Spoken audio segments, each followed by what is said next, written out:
Assalamualaikum warahmatullahi wabarakatuh.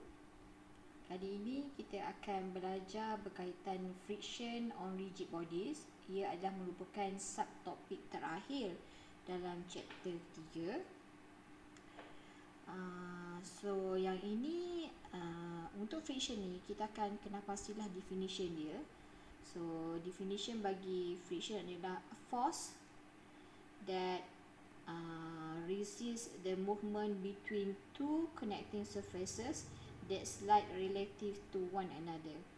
Okey, sebenarnya friction ni ada macam-macam friction. Kita ada friction dengan liquid, kita akan ada friction dengan air.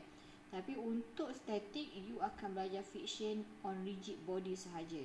So yang ini kita akan tengoklah macam mana reaction antara dua connecting surfaces permukaan yang bersentuhan antara satu sama lain. So the force always act tangent to the surface at the point of contact and is directed so as to oppose the possible or existing motion between the surfaces. Okay. Biasanya yang ini yang dikata tangent ni maksudnya dia akan menghasilkan sudut yang bersifat tangent lah. Okay, kalau you tengok pada figure yang ini, okay, biasanya kalau you ada rigid body ataupun kotak yang ini, okay, dan dia mempunyai weight W, okay, dan dia mengenakan beban ke bawah lah disebabkan oleh gravity, dan kita akan ada daya neutral ataupun daya tindak balas untuk kesan daripada rigid body tersebut lah, iaitu N. Okay. Okay, kalau kita tuliskan dia punya equation on this system, you akan dapati dia hanya ada dalam komponen Y sahaja ya. So akan jadi summation Y adalah N tolak W equal to 0. So N equal to W lah. Okay. Kalau you tengok figure yang ini, figure ini di mana terdapatnya pressure ataupun force yang dikenakan pada rigid body tersebut. Okey, dan sekiranya force itu semakin bertambah dan bertambah, ia akan menyebabkan ada daya geseran, iaitu daya geseran pada permukaan antara permukaan blok ini dan juga permukaan sentuhan dia. Okey. Selagi tiada pergerakan, maksudnya geseran itu masih lagi bersifat statik. Okay, nanti saya akan terangkan lebih jelas lah. Okay. So kat sini kita akan belajar tentang law of dry friction. Okay, dalam rigid body ni kita akan pasti dia sebagai dry friction lah. So you akan kenal dia punya coefficient of friction. So apa itu coefficient of friction? Kita akan lihat satu persatu. Okay. Gambar rancang yang ini saya dah terangkan yang tadi. So kalau you tengok di explanation, block of weight W placed on horizontal surfaces, forces acting on block with weight and direction of surface N. Macam saya terangkan lah. And then bila kita akan ada daya force P applied to a block, for block to remain stationary in equilibrium and horizontal component F of the surface reaction is required. So kat sini F ni dia masih lagi bersifat static friction force lah. Okay, bila static dalam saya punya fluid diagram biasa saya akan tulis sebagai Fs. So saya mengatakan yang ini adalah daya geseran bagi dalam keadaan static, sebab dia masih lagi bersifat equilibrium ya. Dan kalau you tengok relationship between friction dan juga pressure pada sesuatu rigid bodies tu, dia adalah kata signifikan lah, berkadar langsung lah. Cuma sekiranya ia mencapai maximum value, iaitu Fm. So bila mencapai maximum value, kalau dia tengok pada figure ini, okay, maximum value ni maksudnya sewaktu ia berkadar terus ni masih lagi dalam keadaan statik, walaupun pressure itu dikenakan kepada rigid body tersebut, tetapi rigid body itu tidak bergerak. Okey. Once ada je pressure, akan ada daya tindak balas. Macam kita tengok pada gambar rajah yang ini. Okey, you ada pressure ke kanan dan you akan ada F ni ke kiri. Maksudnya daya dia ada bertentangan dengan daya yang dikenakan. Okey, berbalik kepada yang statik tadi, yang berkadar terus. Okey, bila semakin meningkat pressure yang dikenakan kepada rigid body, lama kelamaan rigid body ini akan mula untuk bergerak. Okey, akan mula untuk bergerak. So pada tahap itu, sebelum ia bergerak, kita panggil dia sebagai friction maximum lah, FM. Okey, di mana rumus dia adalah mu s n. So mu s adalah coefficient of friction bagi dalam keadaan statik. So maksudnya saya panggil dia sebagai coefficient of friction on static condition lah. Dan selepas sampainya pada friction maximum, friction itu dia akan drop. Okey, kalau tengok pada figure ini, dia akan drop ke bawah lah. Okey, sebab friction tu mula longgar, maksudnya bila dah start berkurang, menyebabkan rigid body itu bergerak lah. Okey, tetapi selepas dia bergerak, friction itu constant. Dia akan constant, tetapi pressure masih lagi bertambah. Okey, pressure bertambah tetapi friction masih lagi constant. Dan kita panggilkan keadaan ini sebagai kinetic friction force lah, FK. Okey, FK. Dan formula ni mesti sama, cuma dia punya simbol adalah FK. Okey, friction kinetic equal to coefficient of friction on kinetic condition didarabkan dengan neutral force lah. Okey, so kat sini yang you kena tahu, di mana pentingnya you kena lukiskan dia punya free body diagram. Macam yang you buat ni, yang force merah-merah ini adalah dia punya free body diagram. Itu sangat penting. So yang ini adalah teori. So biasa dia soalan akan tanya, what is the relationship between friction and pressure on the rigid body? So you boleh terangkanlah figure yang ini. You terangkan at certain point from the zero start until the maximum of friction, the pressure will significant value lah, have a significant value. But then once the rigid body start to moving, okay, the friction force will decrease and then the pressure will be constant lah, will be constant. Okay, okay, yang ni masih lagi berkaitan tadi, cuma yang dia simplifikan lah rumus untuk maximum static friction force dan juga kinetic friction force. Okay, so rumus itu tetap sama juga. Untuk friction adalah F equal to mu N. So untuk menentukan sama ada dia adalah static atau kinetic adalah dia punya simbol Fm ataupun Fk lah. Sometimes saya akan gunakan sebagai Fs. Okay, bersamaan dengan mu S N. Dan ini adalah still Fk juga, mu K N. Okay, dan kebiasaannya nilai mu K adalah dia berkadar langsung dengan 0.75 mu S. Okay, so kita nak tahu pada poin yang ketiga ni, dia kata maximum static friction force and kinetic friction force are proportional to normal force lah. Okay, dia proportional to normal force dan dependent on type and condition of contact surface. So maksud dependent on types and condition of contact surface, maksudnya nilai mu S ataupun mu K ini biasanya dia berbeza lah bagi setiap pembukaan. Okay, dia biasanya dalam bentuk table. Okay, dia bagi kamu table, contohlah surface on wood, surface on concrete, dia berbeza-beza nilai dia punya mu. Dan ialah independent of contact area. Okay,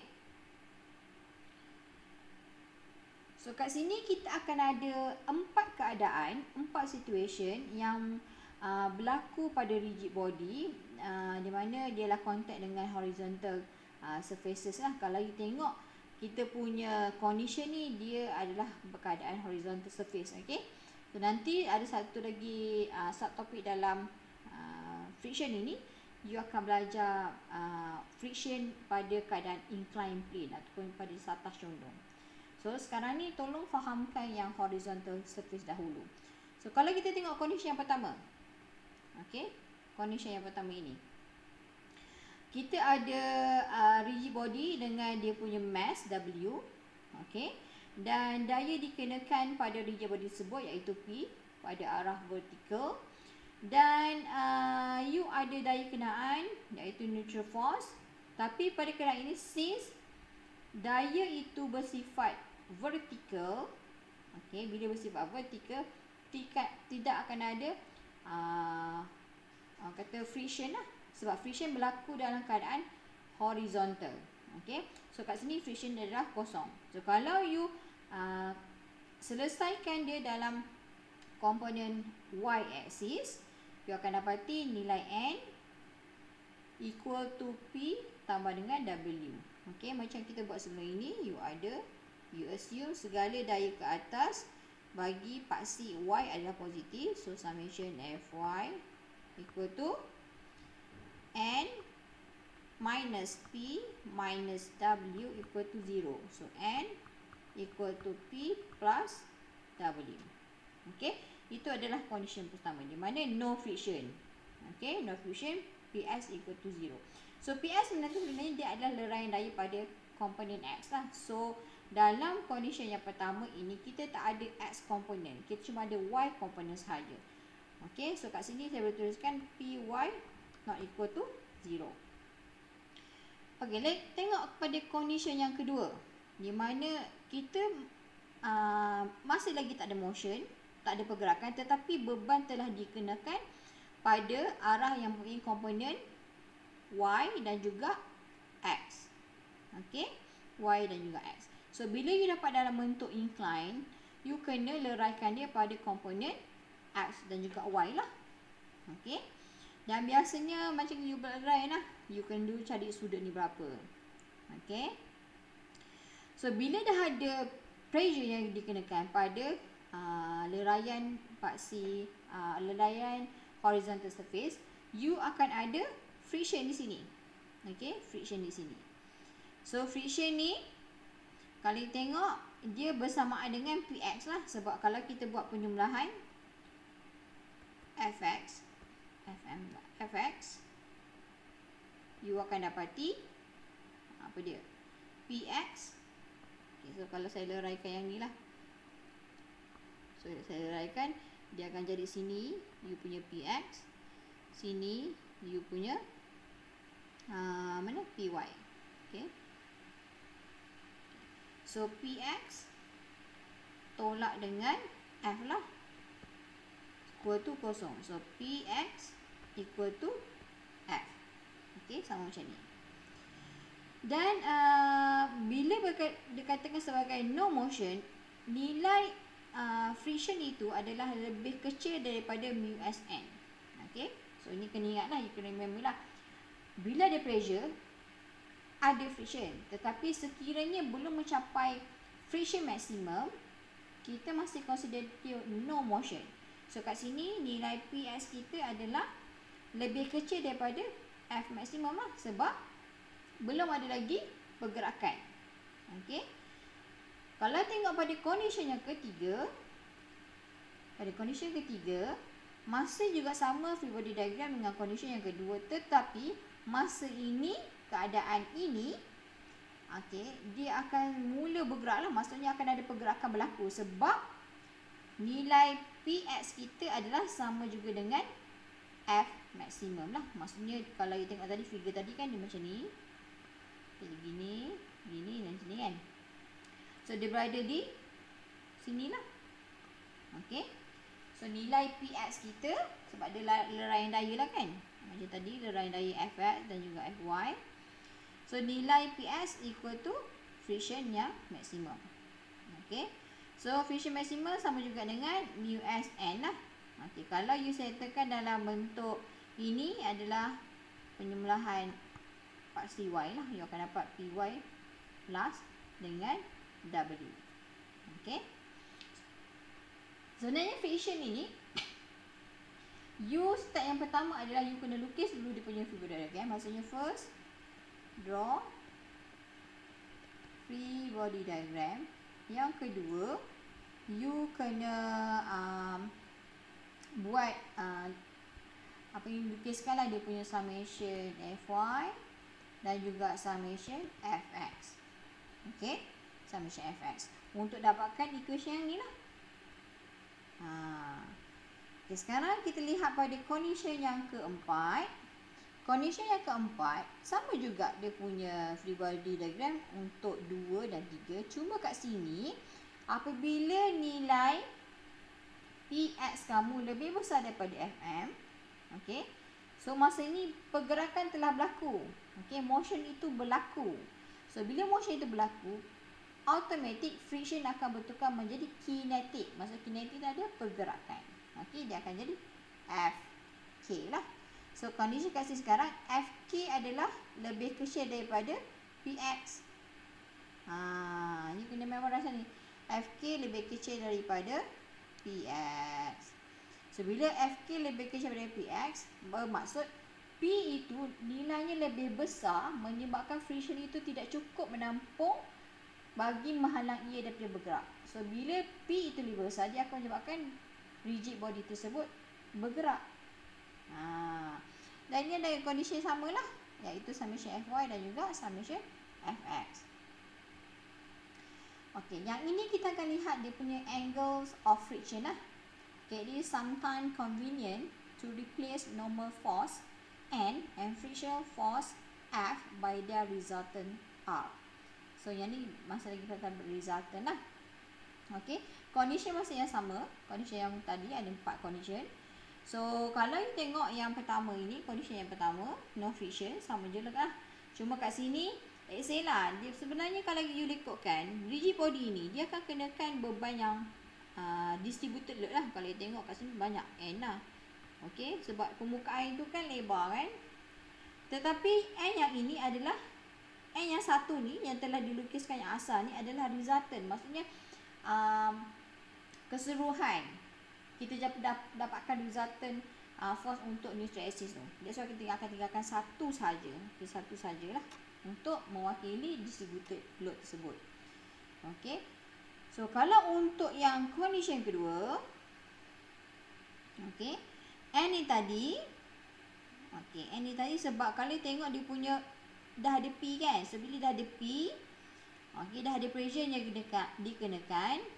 Okay, so sekarang dia punya N ni akan ada resultant lah. Okay, resultant bagi N tersebut. Okay, so yang ini theta dia adalah lebih kecil daripada theta S. Dan kat sini adalah F equal to PK lah. Sebab no motion kan. Nilai F tu adalah bersama dengan PK. And then dia punya rumus untuk tan theta S adalah Fm over N. Iaitu Fm adalah mu Sn over N. So yang ni formula ni you kena ingat. Okay, kena ingat. Dan saya rasa kalau untuk test macam open book lah, you, kalau you tengok you boleh tengok lah apa ni formula tu macam mana So kalau you rumuskan juga nanti, okay, sebab bila Fm ni rumusnya adalah mu Sn, okay, nanti kita boleh cancel lah. So bila you cancel, sebenarnya theta tan theta S equal to mu S. Ni je hasilkannya. Okay, so tengok pada condition yang ketiga. Condition yang ketiga, di mana you punya nilai F friction berada maksimum, so dia bersamaan dengan Px.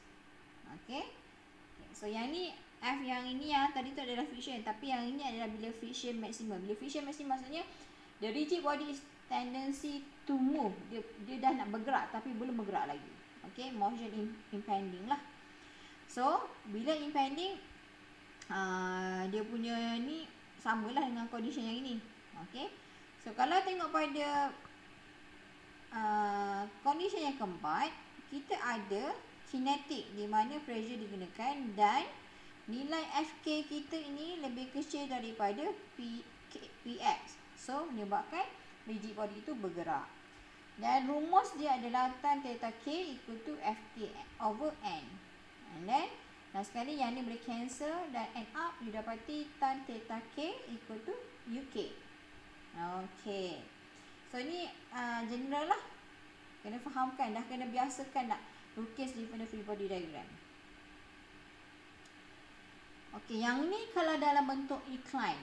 Okey, dalam bentuk incline ataupun serta condong, dia akan menghasilkan angles of angles of friction. So consider block of weight W resting on board with variable inclination angle theta.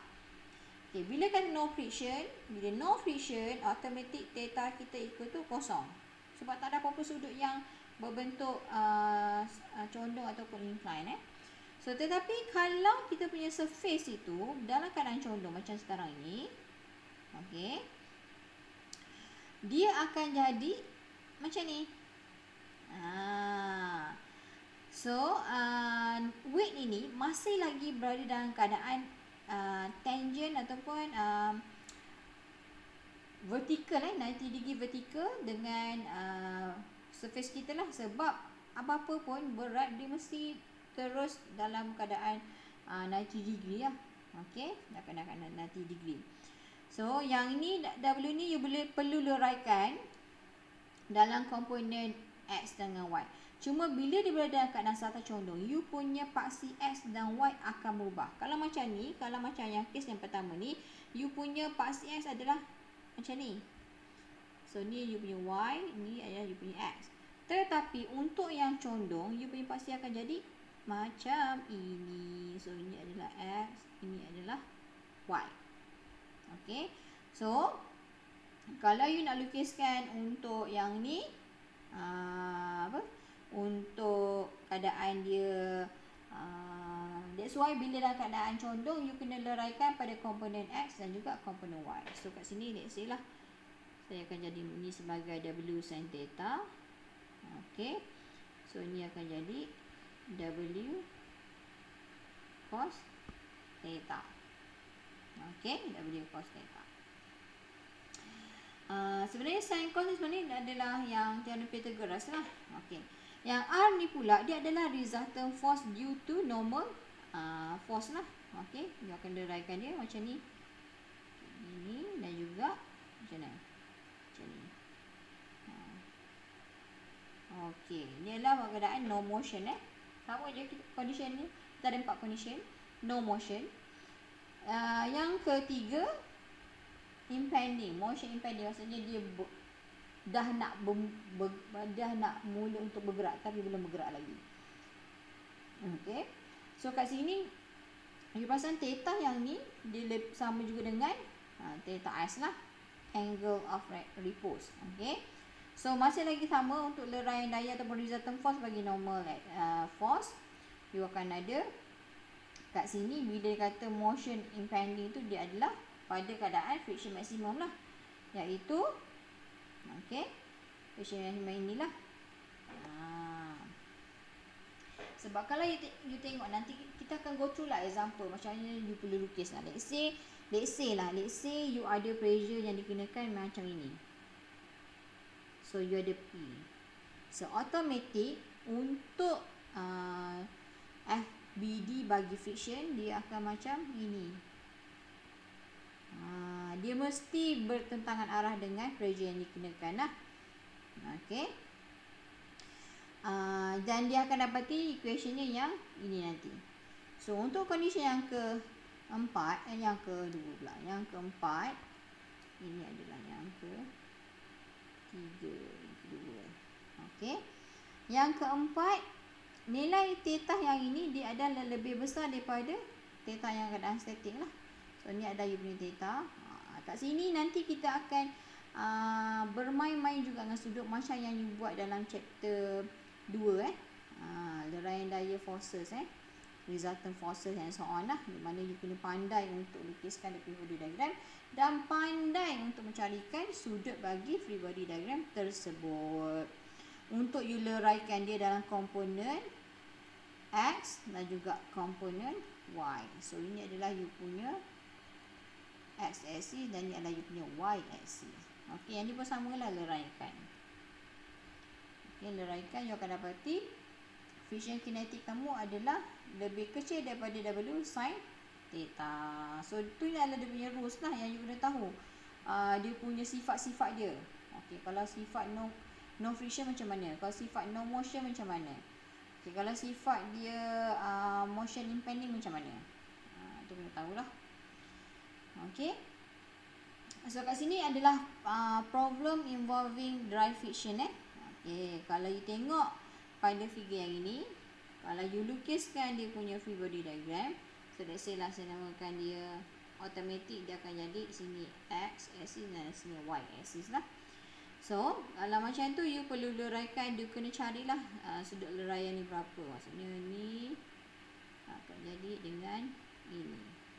Okey, so kena cari sudut ni. Ni berapa? Kalau you nak guna sudut beta ni pun berapa? Kalau beta akan jadi lain lah. Dia akan jadi W cos beta. Kalau you nak gunakan theta, dia akan jadi W sin theta. Okey, jangan confuse. Dan kat sini biasanya saya dapati kelemahan student adalah bila untuk dilukiskan free body diagram selalu yang dilupakan apa? Ni. The most important thing. Kedudukan di mana N itu berada. Okey. So dalam yang untuk N ni, you tak perlulah leraikan dia kepada X dengan Y. Sebab sekarang kita menggunakan pakai axis yang incline, bentuknya macam ni. So biarkan jalan dia macam tu. Tak perlu dileraikan kepada dia punya resultant force lah. Okey. Sebab kita mengambil kira axis kita condong. Okey. Untuk yang figure yang kedua ini, dia berada dalam keadaannya impending motion atau motion impending. Dia mula untuk bergerak, iaitu Fm equal to mu Sn. Samalah, kena leraikan jugalah. Yang P ni pun kena leraikan juga dalam komponen X dan Y dia lah. Okey. Ini bersama tadi. So kena tahu tadi punya sudut dia. Dan saya dapati kelemahan student adalah bila nak dapatkan sudut. Bila you tak dapat sudut, you tak nak solvekan you punya equation bagi komponen X dan juga komponen Y. Itu yang problemnya lah. So kena cari theta yang ni berapa. Okey. So lukiskan yang ni lah. Dapatkan nilai theta yang ini. Okey. Untuk yang ketiga ini, okey, kita ada impending motion juga. Okey, kat sini dia kata apa? Coefficient of static friction is known. Motion is impending. Determine magnitude or direction of one of the applied forces. Okey, dia akan mintakan lah dia punya, carikan dia punya solution.